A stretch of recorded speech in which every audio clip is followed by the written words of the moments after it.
When most people hear the word trauma, they picture war, abuse, violence, or some massive life-altering event.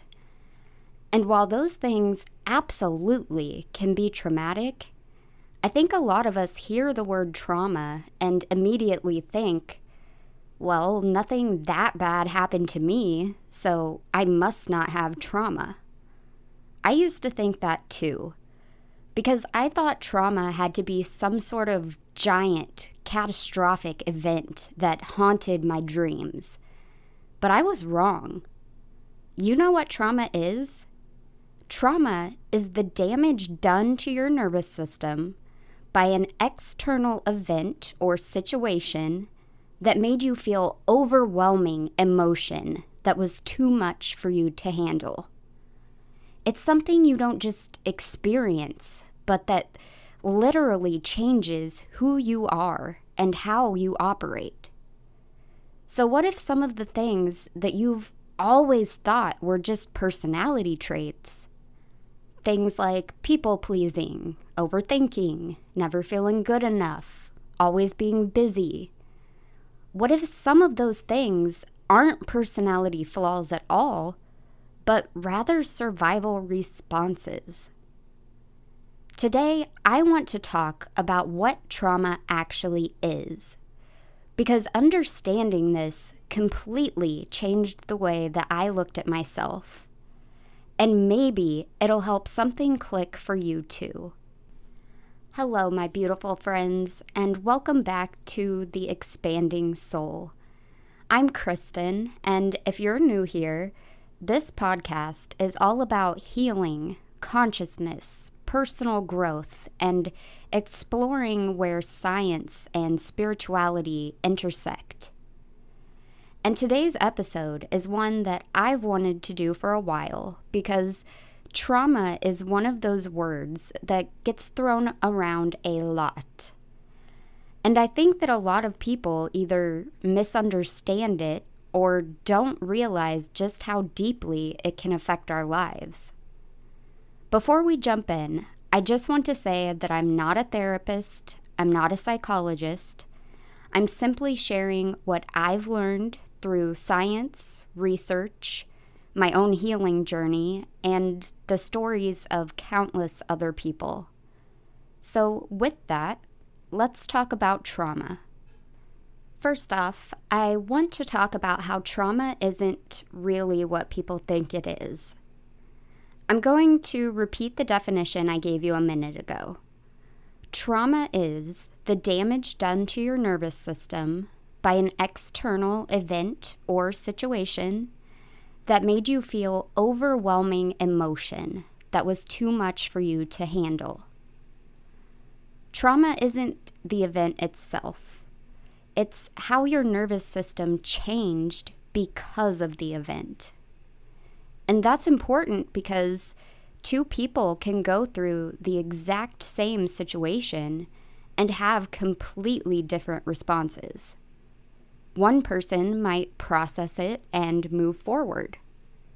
Another person's nervous system might interpret that experience as unsafe, and their body stays stuck in survival mode long after the event is over. For example, let's use a natural disaster, like a tornado. Let's say two people, Lucy and Alex, live next door to each other, and both of their homes were destroyed in a violent tornado. Both of them said a terrifying storm tears off their roof. Both lost their home and nearly everything they own, but their nervous system processed the event differently. Lucy's nervous system fired rapidly during the event, but once the storm passed, she realized that the threat is over. So she gets cleanup support through her community, files an insurance claim, and keeps moving forward. Alex's nervous system, on the other hand, never turned off. He stayed in a state of high alert, in survival mode. He now experiences panic attacks during regular storms, and he moved to a different neighborhood to avoid the street it happened on. See what I mean? Trauma isn't a competition. You don't have to earn the right to heal. I think so many people say things like, my childhood wasn't that bad. Other people had it so much worse. I shouldn't complain. But that mindset can sometimes make people get stuck. Pain isn't measured by comparison, and it's not our fault if our nervous system acts differently than someone else's would. At the end of the day, you have to go by facts. You are hurt from something you experienced, and that sucks. But it's okay that that's how your nervous system responded. We just have to be aware of what happened so that we can work on mending the wound. Okay, now that we've defined what trauma is, let's talk about the different types of trauma. Trauma can be classified in 3 different ways: by impact, by duration, and by specific psychological types that have been found over time. You may have heard trauma be classified into big T and little t trauma. This is how it's classified when it's based on impact. Big T trauma includes things that most of us immediately recognize as trauma. Things like war and combat, physical and sexual assault, natural disasters, major accidents, or losing a loved one. Experiences like that can leave deep wounds that can cause serious damage to both the person's physical health and their mental health. Because these events are often sudden and intense, the psychological distress can appear immediately. And then there are little t traumas. I can see why they named it that, but it's really not a great name in the sense that it makes these types of traumas feel less important or impactful, but that's far from the case. Little t traumas may not be life-threatening, but they can be just as harmful, if not more so, than big T trauma. These are chronic and repetitive experiences that often undermine one's self-esteem. Examples of little t traumas include being bullied, being constantly criticized by a parent, being emotionally ignored, having to walk on eggshells, or having constant financial stress. While these things individually seem minor, when it's something that is a constant in someone's life, the individual events are cumulative. They can all add up to serious nervous system damage. It's common for people who experience little t trauma to suffer from anxiety and depression, and to develop self-destructive behaviors such as substance abuse and avoidance mechanisms. It can also lead to a variety of health conditions due to the prolonged exposure to the stress hormone cortisol. Here's the thing. Small hurts repeated thousands of times can shape an entire personality, and they are just as important as the hurt caused by major events. If we're classifying based on duration, we can classify a trauma as either acute trauma, chronic trauma, or complex trauma. Acute trauma refers to a single, short-lived, and unexpected event. Things like natural disaster, car accidents, or sudden loss, which is very similar to big T trauma. Chronic trauma is something caused by prolonged and repeated exposure to highly stressful situations. This could be things like bullying, domestic violence, or even ongoing military combat.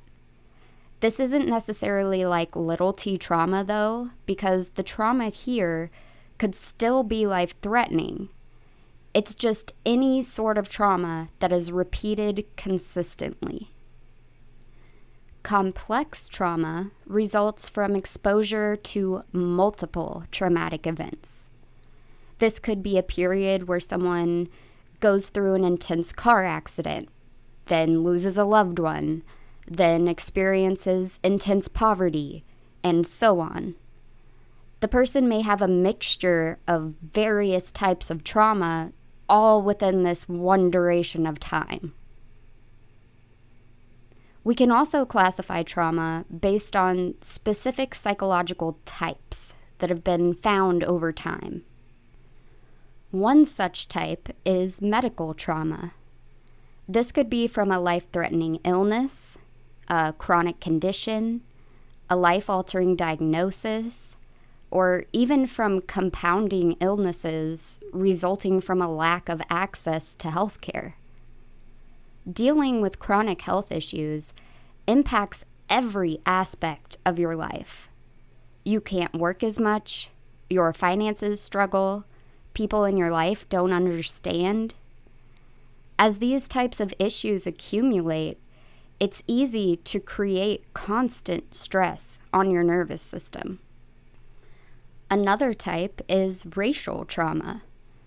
Racial discrimination is, unfortunately, a very, very real issue in our world. Any minoritized racial or ethnic group has likely experienced some sort of racial trauma. This is because the issue of racial discrimination is much deeper than one instance of someone judging you over your skin color. Racial discrimination is rooted and intertwined with every aspect of our lives. It's evident in our institutional and political world. It's evident in interpersonal violence and oppression. And it absolutely leaves a huge toll. When you're living in a world that you never feel safe living in, you're going to be stuck in survival mode automatically. There are a lot of more specific types too, like physical trauma, sexual trauma, secondary trauma, and domestic violence trauma. No matter what it is that you've experienced, there is likely a specific trauma classification that can be found for it. And that's good, because it means that there are people experienced enough to help you. And there are people who've experienced what you're experiencing now that you can find and connect with for support. Now let's talk about how our bodies respond to trauma. When we go through something traumatic, our brain learns that when similar situations arise, we need to behave a certain way in order to avoid another painful, traumatic situation. So the brain creates what we call trauma responses that automatically happen when we feel threatened. These responses are completely involuntary in the moment, and in order for your body to be able to stop automatically resorting to these behaviors, you have to heal the emotional wound that created them. You've likely already heard of the 4 primary trauma responses: fight, flight, freeze, and fawn. But just in case you haven't, I'll give a brief explanation of each. Your fight response is pretty self-explanatory. This is when you respond to potential danger with aggression or combativeness. If someone is living in a state of survival fight, they may show everyday signs like having an explosive temper, being a bully, or being severely defensive. The flight response is also pretty self-explanatory. It's when you panic and run away from the potential danger. If someone's living in a survival state of flight, they may exhibit signs of never sitting still, avoiding deep conversations, or overcommitting themselves. The freeze response is a sort of numbing immobilization. Someone in this state may sleep excessively, procrastinate to the extreme, or show signs of emotional detachment. And the fawn response is all about flattery and submission. This may look like saying yes to everything, not having any personal boundaries, or being codependent on another individual. What a lot of people don't realize is that there are everyday behaviors that many people have that fit into these 4 categories, but that people don't typically associate with a trauma response. And understanding how these behaviors can indicate a trauma response is a way that we can not only help ourselves, but help others and the world around us. So what are these everyday behaviors? One of them is so common that there are literally memes about it, and that's being nervous or uncomfortable when someone sits too close. I bet almost all of us can relate to this. And what do we want to do when people sit too close? We want to move away, stand up, or physically remove ourselves from the situation. This is a flight response.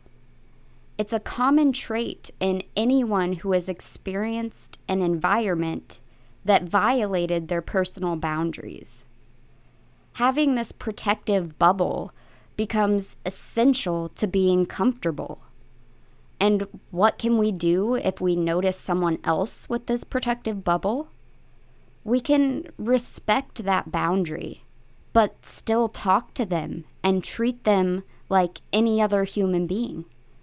We still become friends with them. We just respect their boundaries and love them for who they are. Another common behavior is dissociation. This is when we disconnect from ourselves and from reality. We numb out our emotions and struggle to remember the past and don't have a real grasp on the present. Dissociation is a freeze response. It's when your body says, I don't know what to do, so I'm not going to do anything. People can dissociate for a few days, or a few weeks, or even develop into a dissociative condition. So, say you have a friend who's just been unengaged and has seemed to drop off the face of the earth. Instead of getting mad that they didn't text you back, just go check on them. Show them you care. Snap them back into the present moment. The next behavior rooted in trauma responses is always playing the victim. This isn't the normal bitching and groaning you do when something bad happens. That's just being human. Playing the victim is usually something someone does repeatedly over time. We've all likely met someone like this. Someone that makes you never want to get in a disagreement with because you know no matter what, it will be all your fault. While it seems like incredibly manipulative behavior, it's really stemming from childhood trauma, where you had to play helpless to get what you needed to survive. It's a form of the fawn trauma response. Usually people who play the victim aren't even aware that they're doing it.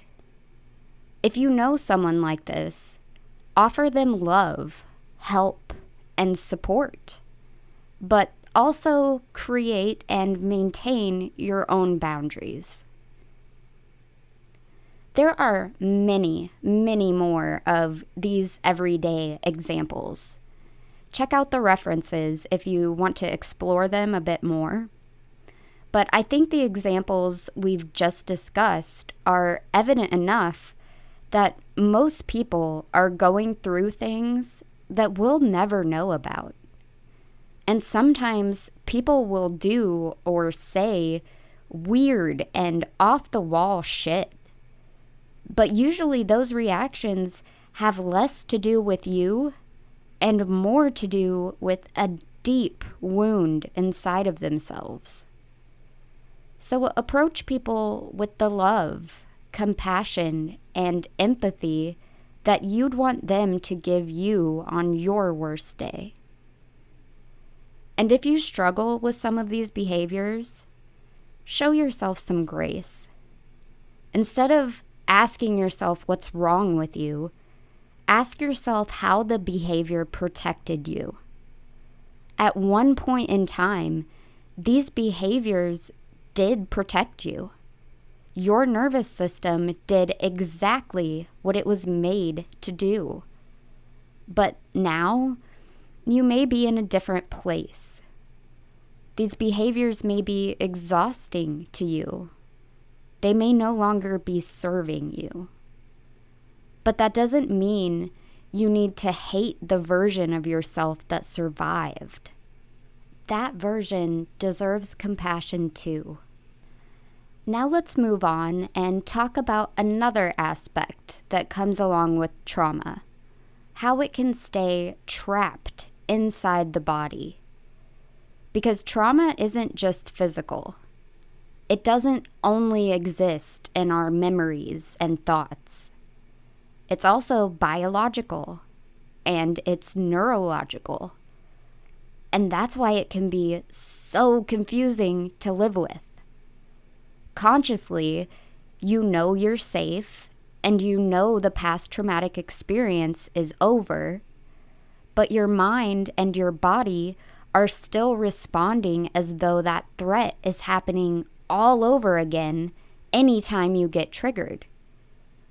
And that's because your nervous system's primary job has nothing to do with making you happy. Its only job is to keep you alive. There are parts of the brain, like the amygdala, that are constantly scanning for danger. The amygdala acts almost like an alert system. When it perceives a threat, it sends signals that activate the sympathetic nervous system, triggering the body's stress response. This then leads to the release of stress hormones like adrenaline and cortisol. So you may notice your heart rate increasing, your muscles tensing up, or your breathing quicken. Blood flow moves away from digesting and towards your muscles so you can fight or run. And all of this happens automatically, often before your conscious mind even has time to process the situation. Although this response is sometimes inconvenient, it's actually beautifully intelligent and intricate. It's literally designed to protect us. The problem is that when overwhelming experiences aren't fully processed, the nervous system can become stuck in a state of chronic activation. In other words, survival mode is always turned on. So the body is constantly expecting danger. Trauma can affect several areas of the brain, including the amygdala, the hippocampus, which helps organize memories, and the prefrontal cortex, which is involved in reasoning, decision-making, and emotional regulation. This is one reason why people with unresolved trauma may intellectually understand that they're safe, yet still experience intense anxiety, panic, or emotional reactions that seem disproportionate to the situation. Their thinking brain and their survival brain are sending different messages. And because the body is constantly preparing for danger, trauma can show up in ways that don't initially seem connected. Things like chronic stress, fatigue, digestive issues, hypervigilance, headaches, or anxiety. Some people live with a constant sense that they can never fully relax. Even during moments that should feel peaceful, their body remains on high alert. Others may experience the complete opposite. Instead of anxiety and hypervigilance, they may feel disconnected, exhausted, shut down, or emotionally numb. This is because the nervous system doesn't only have an on switch. It also has protective shutdown responses. According to polyvagal theory, developed by Dr. Stephen Porges, our nervous system is constantly evaluating whether we are safe, in danger, or overwhelmed. Depending on what the body perceives, we may move between states of connection, mobilization, or shutdown. None of these responses are signs that something is wrong with you. They're just signs that your body has been trying to protect you. But this is why healing isn't simply about thinking positive thoughts. You can't logic your way out of a nervous system that feels unsafe.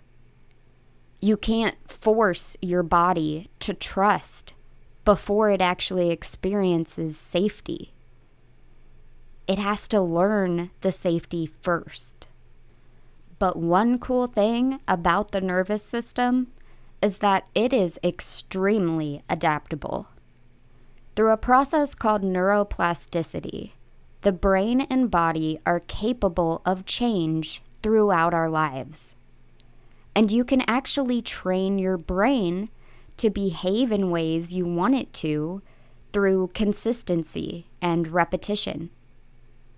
New experiences, healthy relationships, therapy, mindfulness practices, movement, breath work, meditation, exercise, and even simple moments of connection can gradually teach the nervous system that the danger has passed.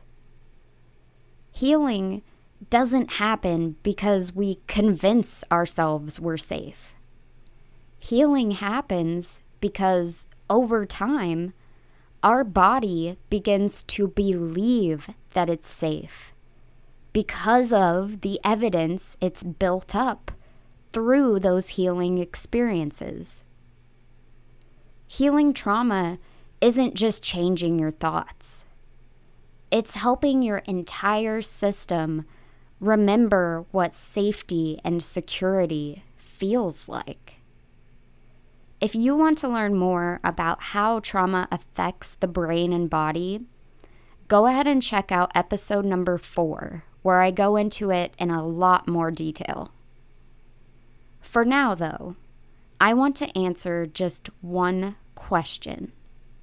Can you heal your trauma? The answer is abso-fucking-lutely. I promise you, no matter what kind of trauma you have, if you consistently put the work in, you can heal. It's not going to be easy. It's not going to be fast. I'm not going to lie to you. Healing is a process that can take years or even decades. Or it can be something that's ongoing throughout your entire life. It's usually messy and emotional and uncomfortable, but it is worth it. It's kind of like exercise. It's something you keep doing because it ultimately makes you feel better and makes you have more happiness. As you heal, you start setting better boundaries, being more self-aware, being kinder to yourself. Eventually, you create enough safety that your body no longer has to live in survival mode. And then you notice yourself experiencing life more, smiling more, laughing more, remembering more, being a better spouse, a better friend. You start handling situations better, doing better at work, getting less pissed off in traffic. And then all of a sudden, you look up and realize, holy shit, I've really changed. That moment right there, that's what makes it all worthwhile. Before we wrap up, I want to say that no matter what your trauma is, no matter what your trauma responses are, there is nothing fundamentally wrong with you. The wounds you have are evidence that you survived. It's proof that your nervous system did exactly what it was intended to do. And now it's your time to start your healing journey. The road is bumpy sometimes, but the ending is beautiful. It's a level of healing and happiness that you are so, so incredibly deserving of. Thank you guys so much for spending this time with me. If this episode resonates with you, share it with someone who may need it. And if you're enjoying The Expanding Soul, don't forget to follow the podcast, leave a rating or review, and come connect with me on social media. Thanks again for being here, and thanks for taking this time for yourself. Keep expanding, my friends. Bye.